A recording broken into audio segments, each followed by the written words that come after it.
இன்று கர்த்தர் உங்களுக்கு கொடுக்கும் வாக்குத்தத்த வசனம் மல்கியா 3:6. நான் கர்த்தர், நான் மாறாதவர்.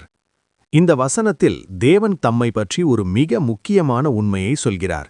நான் மாறாதவர் என்று. இந்த உலகத்தில் எல்லாம் மாறுகிறது. மனிதர்கள் மாறுகிறார்கள், நண்பர்கள் மாறலாம், சூழ்நிலைகள் மாறலாம், நம்முடைய வாழ்க்கை கூட ஒரே நாளில் மாறிவிடலாம். ஆனால் தேவன் மட்டும் ஒருபோதும் மாறமாட்டார்.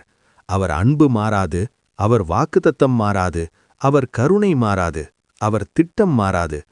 நாம் நல்ல நிலையில் இருந்தாலும், கஷ்டத்தில் இருந்தாலும், பாவத்தில் விழுந்தாலும் கூட தேவன் தம்முடைய தன்மையை மாற்றிக்கொள்ள மாட்டார்.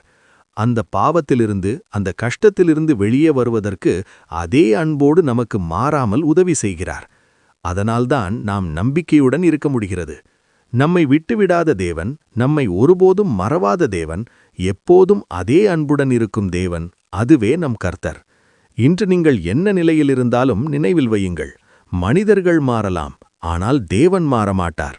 அவர் உங்களுக்கு கொடுத்த வாக்குத்தத்தம், உங்கள் மேல் வைத்த தரிசனம், உங்களுக்காக வைத்திருக்கிற திட்டம் ஒருபோதும் மாறாது. மற்றவர்கள் முன்பாக அவர் உங்களை வெட்கப்பட்டு போக விடவே மாட்டார், தலைகுனிந்து போக விடமாட்டார். ஏனென்றால் நம்முடைய கர்த்தர் மாறாதவராக அதே அன்போடு அதே திட்டத்தோடு செயல்பட்டு கொண்டிருக்கிறார். அதனால் தைரியமாக இருங்கள், நம்பிக்கையுடன் இருங்கள். ஏனெனில் நீங்கள் நம்புகிற தேவன் ஒருபோதும் மாறாதவர். ஆமேன்.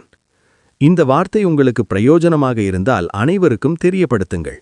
நமது யூடியூப் சேனலை சப்ஸ்கிரைப் செய்யுங்கள். கர்த்தர் உங்களை ஆசிர்வதிப்பாராக. ஆமேன்.